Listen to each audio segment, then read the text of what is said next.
Halo teman-teman, balik lagi di channel Bang Izan. Kali ini saya mau bahas tentang 7 hal penting yang harus ada di dalam website teman-teman. Apa aja itu? Simak terus.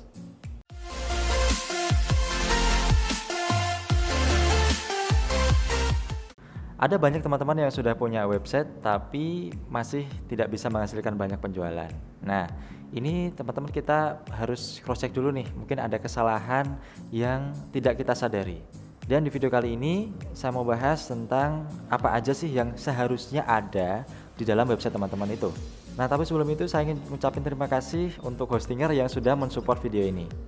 Hostinger adalah salah satu penyedia layanan web hosting di Indonesia yang punya banyak sekali layanan yang bisa kalian gunakan.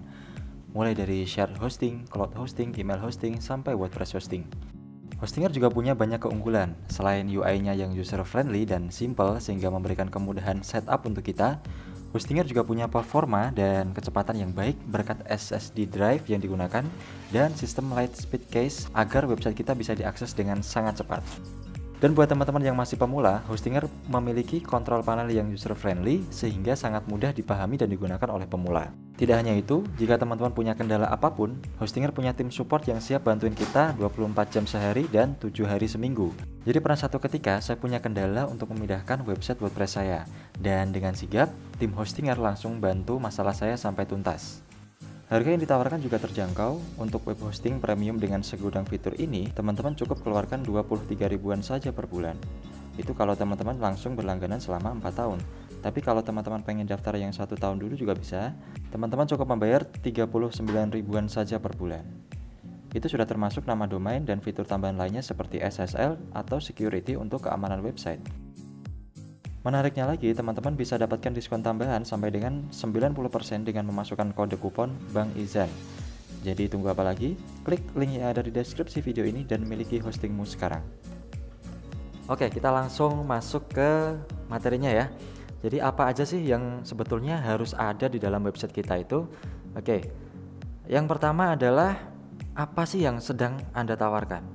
Jadi ketika teman-teman membuat website itu harus jelas apa sih yang sedang kita tawarkan itu.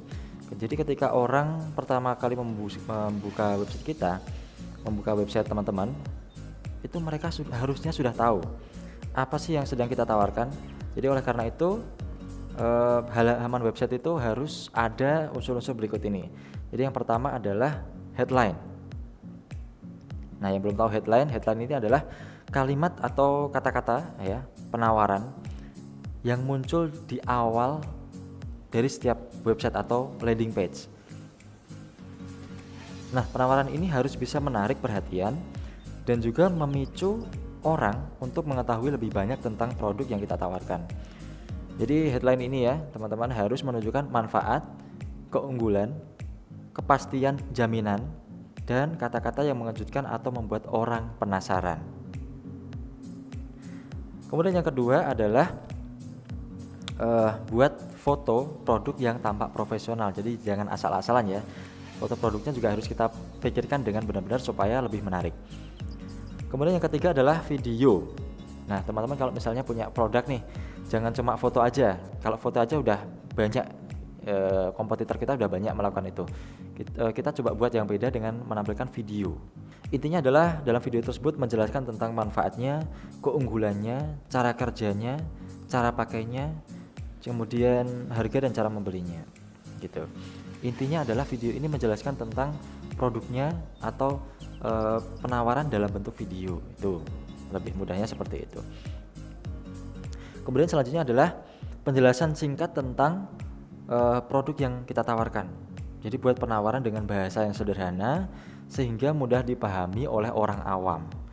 Jadi penawaran teman-teman bisa dikatakan berhasil itu ketika bisa dipahami oleh anak kelas 5 SD. Nah, jadi coba teman-teman berpikir menjadi anak kelas 5 SD, apakah sudah paham dengan penawaran atau website yang teman-teman buat itu tujuannya untuk apa? Oke. Kemudian hal yang kedua adalah apa manfaatnya? Jadi harus teman-teman sebutkan nih apa manfaatnya ketika orang mengunjungi websitemu, dia ingin membeli itu kan dia harus tahu dulu apa manfaatnya untuk dia. Apa manfaatnya ketika saya memakai produk ini. Itu harus disebutkan ya. Sebutkan semua manfaat yang pelanggan rasakan atau dapatkan bila menggunakan produk dari teman-teman atau jasa atau apapun lah ya. Kemudian jelaskan setiap manfaat itu secara detail, lengkap dengan caranya penggunaannya itu seperti apa gitu. Kemudian apabila manfaatnya banyak itu bisa ditulis dengan poin-poin ya atau nomor urut, itu bisa juga. Nah kemudian untuk mempertegas atau untuk memperjelas, mempercantik bisa dilengkapi dengan gambar atau video yang menggambarkan tentang manfaatnya tadi. Nah kemudian yang ketiga adalah harganya.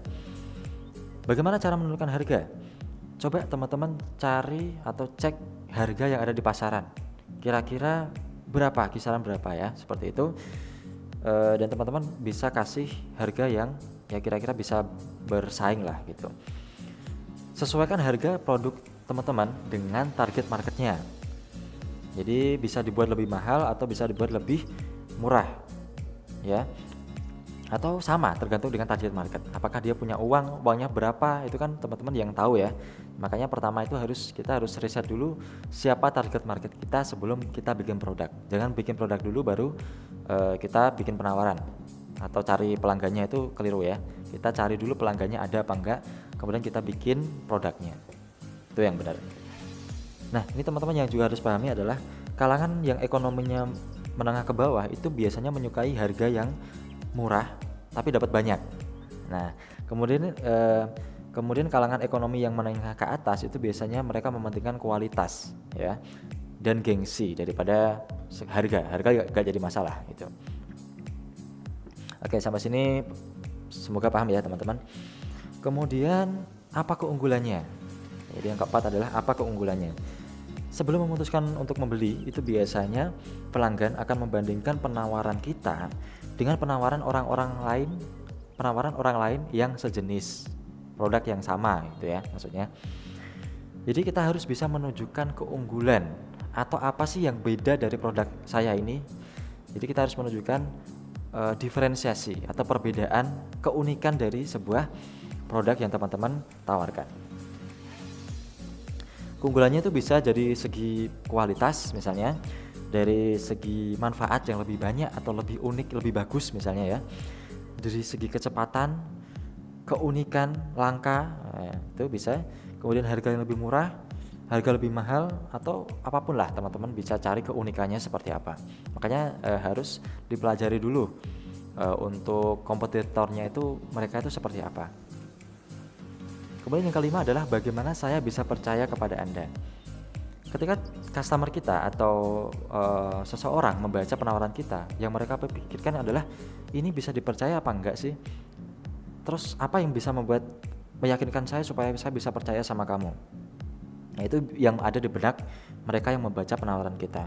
Makanya kita harus bisa meyakinkan bahwa mereka tuh bisa percaya sama kita tuh bisa dipercaya kok. Nah dengan cara-cara misalnya seperti ini, kita bikin testimoni yang meyakinkan ya.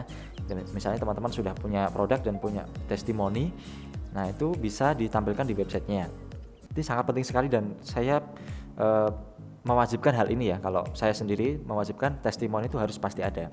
Kemudian buat halaman yang lengkap. Jadi misalnya ada beranda, ada produk, ada layanan, ada visi misi, alamat dan lain sebagainya harus lengkap di situ ya teman-teman. Kemudian alamatnya. Jadi teman-teman kalau misalnya sudah punya kantor bisa dituliskan juga alamatnya di mana. Kemudian kalau bisa konekkan dengan Google My Business, Google Business ya.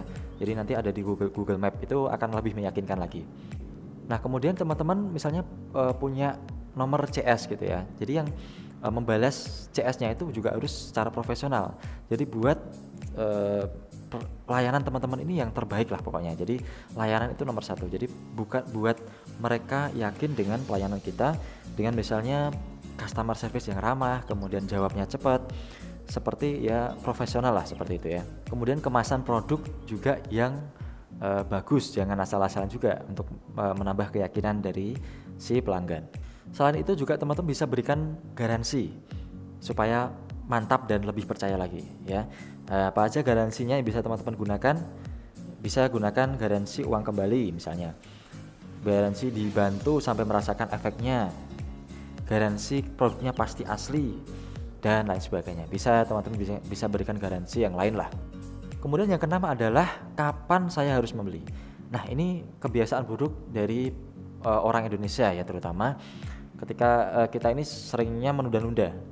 Manusia itu makhluk yang pelupa dan suka menunda. Jadi apalagi untuk hal-hal yang sifatnya tidak terbatas, itu mereka menganggap bahwa besok masih bisa gitu. Oleh karena itu, apabila pelanggan sudah tertarik dan sudah percaya dengan penawaran kita, maka langkah selanjutnya adalah menciptakan kondisi darurat, di mana dia harus membeli sekarang juga, karena jika tidak membeli sekarang dia akan rugi dan kurang mendapatkan keuntungan. Jadi ada beberapa cara nih yang bisa teman-teman pakai untuk memicu pelanggan atau pembeli itu membeli sekarang juga. Yang pertama adalah bikin promo atau diskon. Jadi bonus ya, misalnya ada bonusnya tapi terbatas waktu. Jadi misalnya untuk hari ini saja atau hari ini dan besok atau tanggal ini sampai tanggal sekian. Nah, itu bisa teman-teman gunakan cara seperti itu. Kemudian yang kedua adalah batasi jumlah pembeli. Jadi misalnya harga 1 juta untuk 27 pembeli pertama. Setelah itu harganya naik menjadi 1.500.000. Nah, seperti itu mereka akan berebut untuk jadi yang pertama dan 27 pembeli yang pertama tadi. Kemudian jika produk teman-teman adalah produk yang unik dan terbatas, tegaskan hal itu agar mereka takut supaya tidak kebagian. Nah, itu teman-teman yang bisa gunakan ya untuk yang keenam tadi adalah kapan saya harus membeli ya. Jadi supaya pelanggannya nggak menunda. Kemudian yang ketujuh, yang terakhir adalah bagaimana cara membelinya. Jadi jangan sampai teman-teman mendatangkan pelanggan dengan capek-capek tapi mereka nggak tahu cara membelinya. Akhirnya mereka akan menutup website kita dan nggak jadi beli. Nah, untuk itu kita harus buat satu halaman khusus itu yang menjelaskan tentang bagaimana cara membeli. Jadi jelaskan apa yang perlu dilakukan pelanggan untuk memesan atau membeli ya. Berapa lama proses pengiriman, kemudian apa saja yang dia perlu siapkan untuk membeli produk kita dan bagaimana caranya, misalnya transfernya kemana, kemudian berapa, itu harus jelas. Nah, di halaman pembelian ini, cara pembelian ini itu juga harus terdapat yang pertama adalah harga produk dan biaya kirim.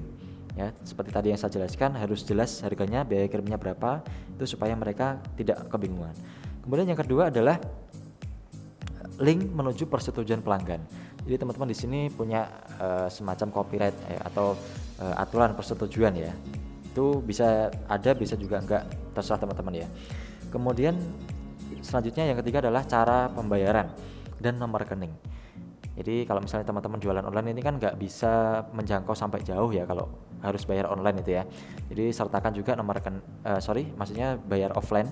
Jadi teman-teman harus siapkan juga untuk nomor rekeningnya supaya mereka bisa transfer dan teman-teman bisa langsung mengirimkan.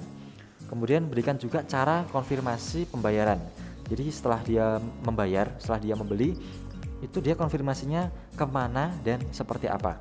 Nah, itu adalah 7 hal yang harus ada dalam website kita. Jadi kalau teman-teman praktekkan ini, insya Allah nanti akan lebih jelas websitenya ya. Oke, mungkin itu yang bisa saya sampaikan. Silakan jika teman-teman merasa ini bermanfaat, bisa share video ini ke teman-teman kalian supaya lebih bermanfaat. Oke, cukup sekian. Sampai jumpa di video selanjutnya. Assalamualaikum warahmatullahi wabarakatuh.